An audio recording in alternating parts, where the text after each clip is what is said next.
that's first, was the detox. Okay, so the detox, that's what now starts to work with the first one, which is becoming more green, like internally. Because the thing, like when we look at our blood too, it's like our blood, we want to eat foods that, our green is like, we're like blue blood, or it's greenish blue, or at least what my veins are showing. When it oxidizes, it turns red. So we want to eat foods that are close, that have blues and purples and greens, and the dark melaninated food, as I like to call it, right? That's minerals, mineral salt. So now when you're detoxing, because again, it's all about the cravings. So the detoxing is going to, that off and on, because you can just eat salads, right? But then one day a week, I'm gonna not eat.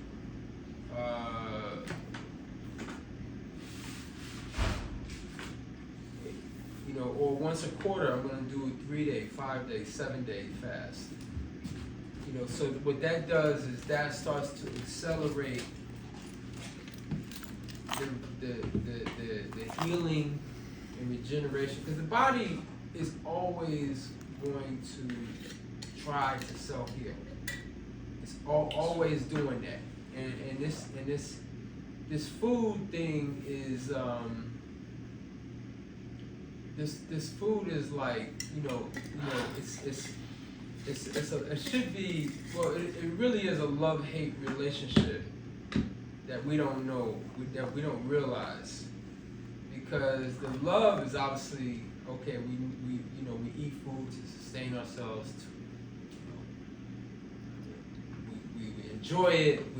There's so many levels to it, but then the work that our body has to do to process it. See, that's the whole dance, and the thing is like, in order to really properly heal, 99 times out of 100, we got to move away from food, because that's the biggest consumer of our energy, is digestion, and the fact that and ejaculation. Where that come from? No, I'm just saying, those are the two energy drinks. yes, In China, they call it the little death. So I'm just telling you, check it out. But Unless you know how to pull it up inside yourself. ejaculation. yes, Really? We're all adults here. Never heard of that one. yes. Yeah, But it's the master who teaches that. Cultivation of sexual energy. yes. Is that for men and women? Huh? Yes. Is that So for the the woman, energy? no, the woman, they don't lose, when they have an orgasm, they do not lose, They don't? they do, Like no, they, woman become enlivened after They're orgasm. pulling it. For a man, that's why it's called the seed. Oh, You gotta okay. understand, that seed, when a man ejaculates, Mother Nature is supposed to improve with, with each generation. So when a man ejaculates, that's the best of his spiritual, mental, emotional being. And most men are out there spilling their seed foolishly and killing themselves. So, Well, it goes back to, that's where Tantra comes in, cultivate sexual energy. yeah, it goes back to looking to achieve pleasure without purpose. Like that's how I would translate what he just said, and we do that with food. And the thing is that whether we're conscious of, For the record, he's a trying chick master.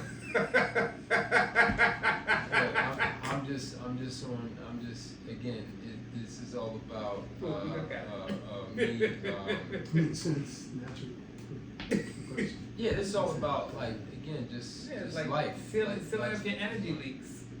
This type of foods Castaña and Felix. So It's quite, I don't want to cut off your 5 points, but when you start to really, when you first started, you start to really feel light, because that feeling of lightness, you feel like you're going to float off the earth. How did you deal with that process? Learning, because for me, cook food, from that point, I was feeling heavy all the time, so that was a natural feeling.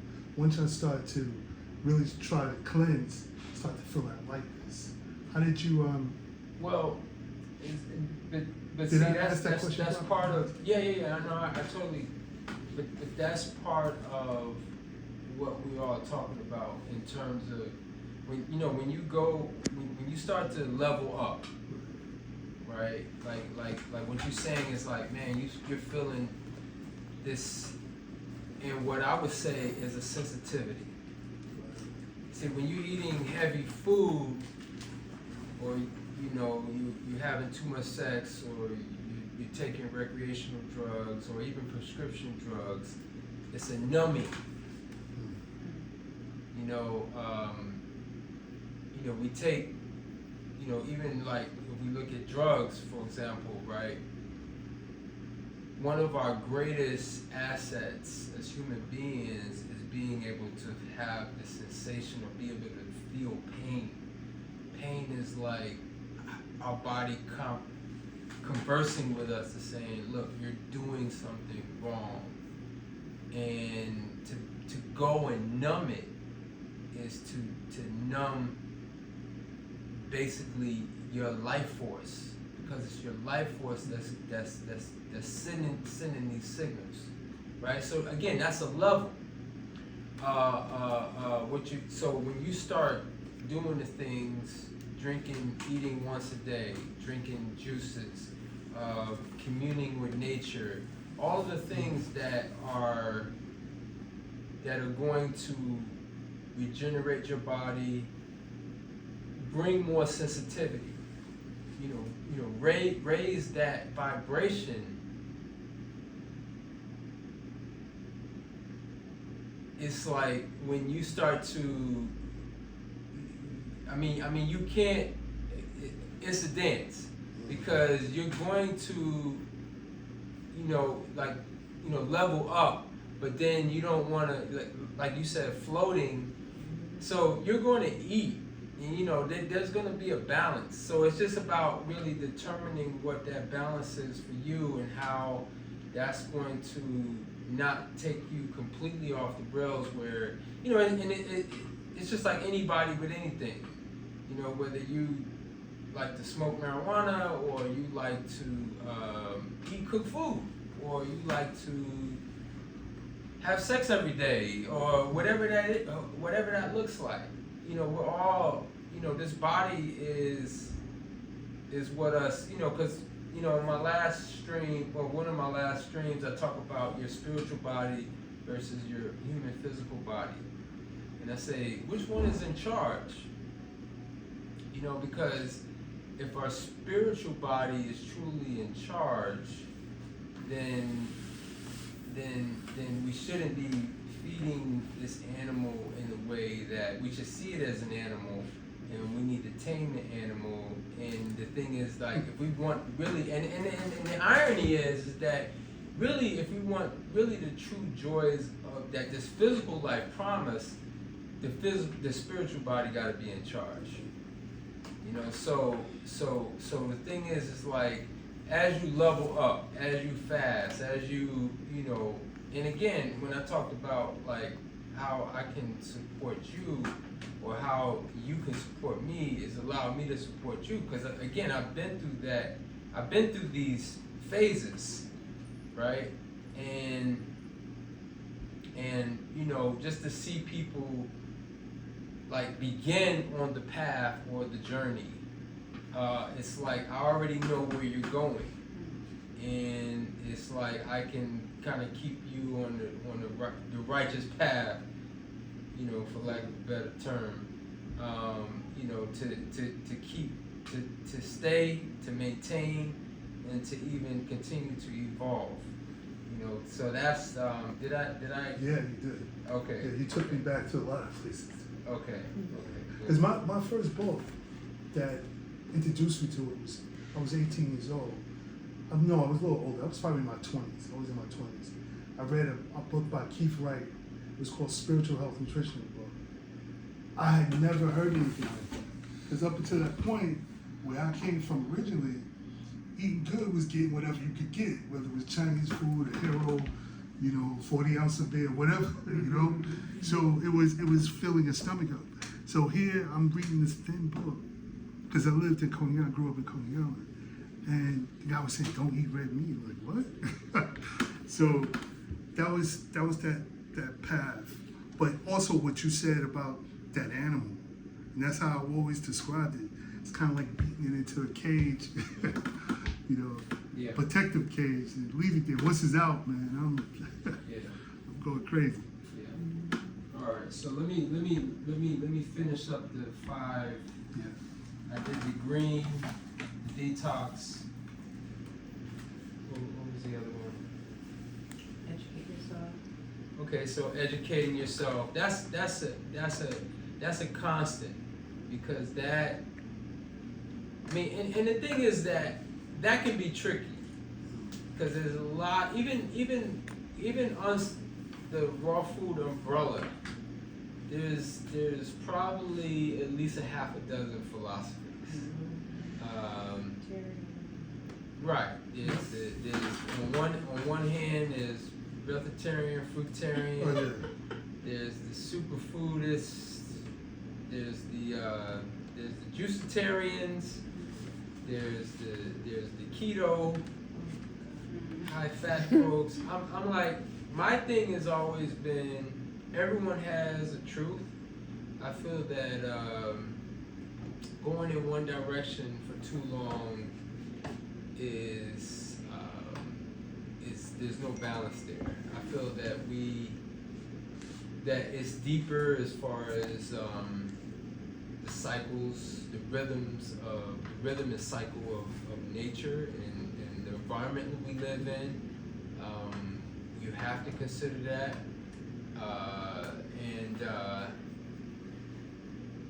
like I said, I think I borrowed from every philosophy, and it always comes back to me when I trust my higher guide, my higher self. The same word comes back as balance. Because I know, like, I have problems when I just eat fruit. I can only do fruit for so long. I can only do juice for so long. So definitely need to eat some nuts at some point. So it's just really about balance. So education, again, that's a tricky one. What was the other one? Your circle? Oh, your circle. I mean, after you get past the physical hurdle, the community that to me is probably the toughest.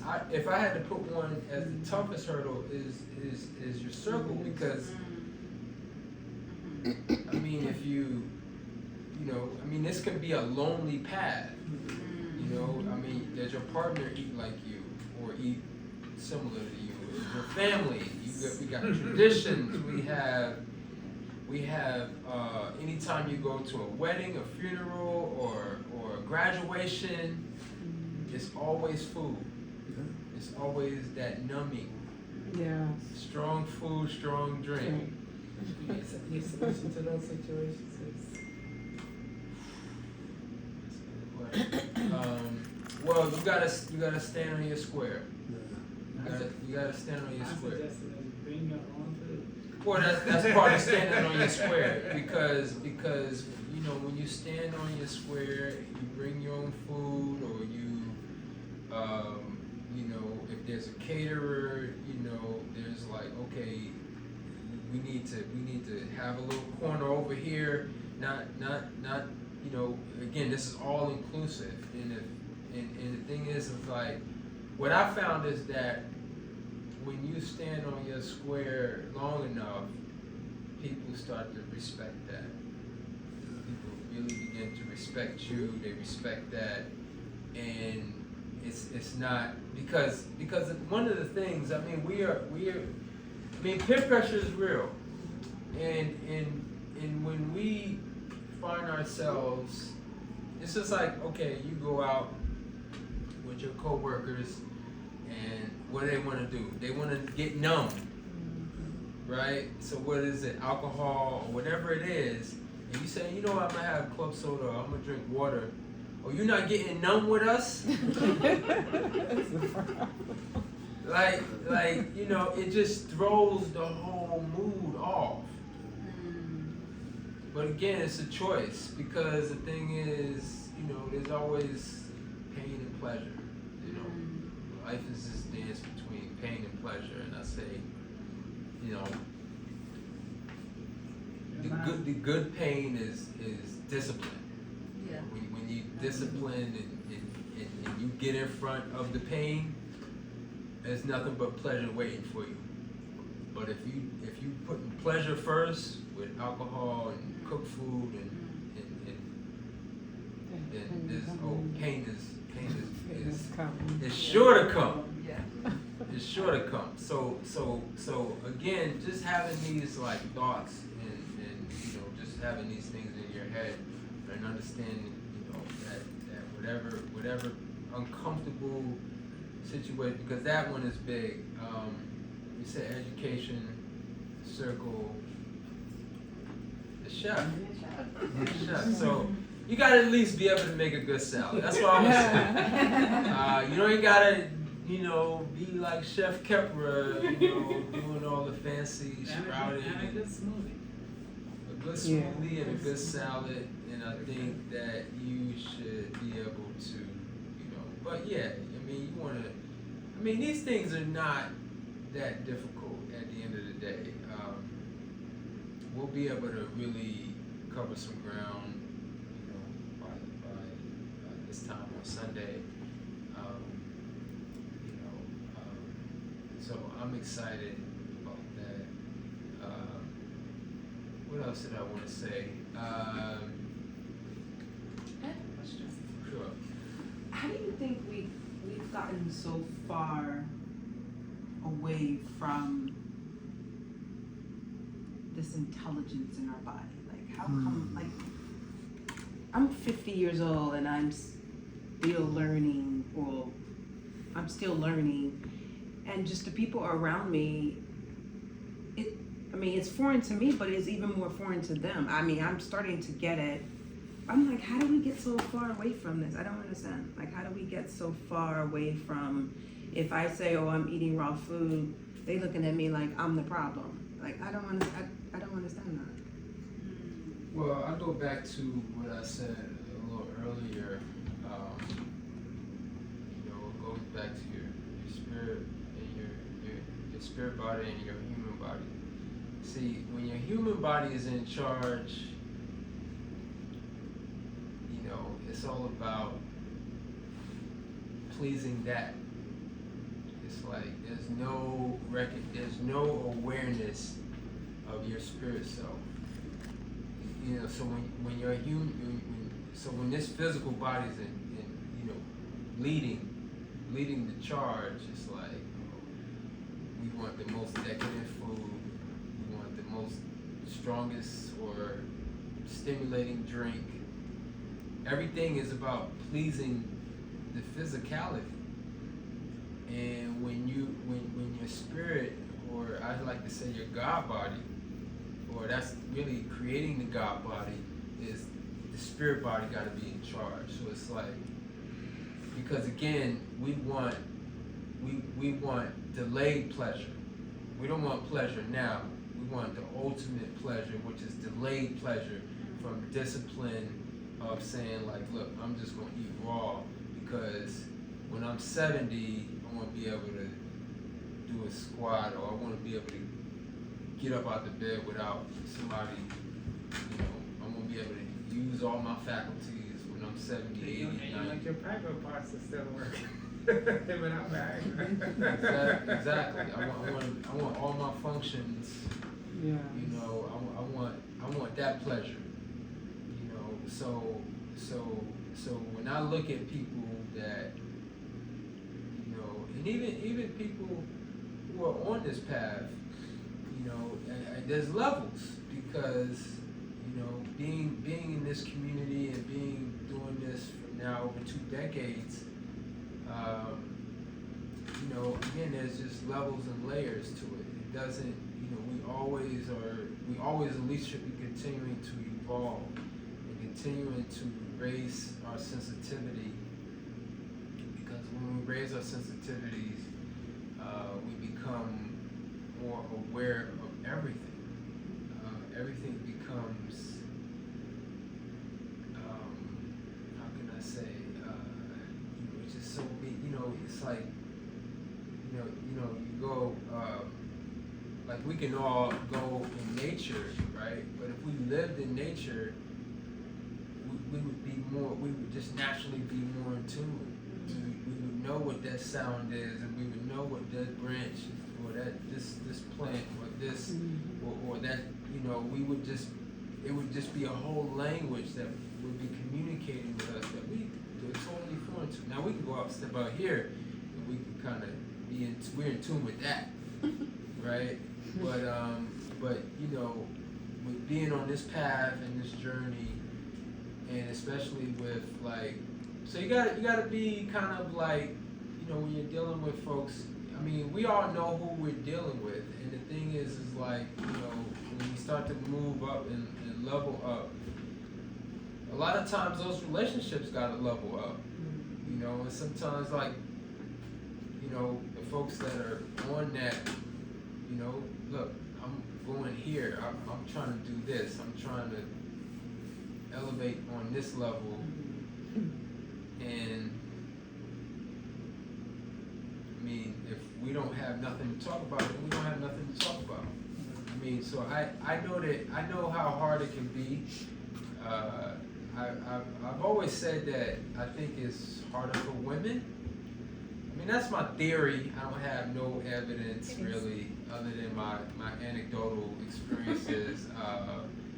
But I do think that it's easier for men to be, you know, I'm a lone wolf, right? And I don't know if it's easier. I think it's harder for women to do that. To do what? To be the lone wolf. I mean, there are times when I'm not. I've had to be the lone wolf at times, and I'm comfortable with that. You see what I'm saying? And so, What do you mean by lone wolf? like, I could just be me, and that's it. Like, I don't have to be in no relationship. I ain't gotta go to no function. I ain't gotta do this. I ain't gotta, like, I'm doing this. Y'all with me, or y'all, whatever. This is what I'm doing.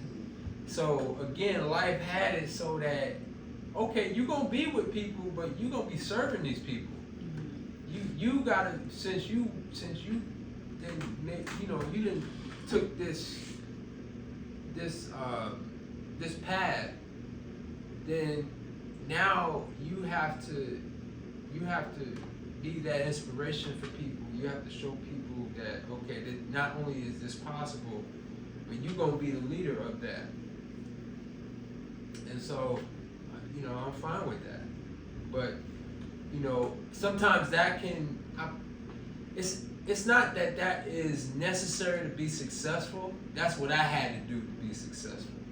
You know, so, I mean, we all have our own little unique ecosystems that we're part of, friends, families, work community, and that sort of thing. So it's like, if you're going down this path, like, how does that, you know, is that going to disrupt that whole ecosystem? Because a lot of times now you got to create a whole new ecosystem, or you got to join another, you know, something that is going to help support you. Because again, like I said, that peer pressure is real. Oh, yeah. No matter what age we are, you know, it's real. I can talk from personal experience, yeah. Yeah. That and them smells. Yeah. Smells? What smells? You know, if you around your family and they cooking and stuff that you know, the aromas, and it's like, woo. But now it's like mental, so I'm good with it. Cause I already did that. Y'all got me on that before. You're not gonna get me again. You're just not. I'm done. You're not gonna get me again. But it was the smells, and then it started with like, okay, I'll just taste a little taste. You know what I mean? Next thing then you addicted, cause it's an addiction. And of course, It got you like a Yeah, there's crackhead. no- Like, okay, you can't just take a little taste of something that's you grew up eating and enjoying and being, the social aspect and all of that. It all go together. So now it's like, okay, y'all, that's still my family. I'm gonna be around y'all, but I don't have to partake in that.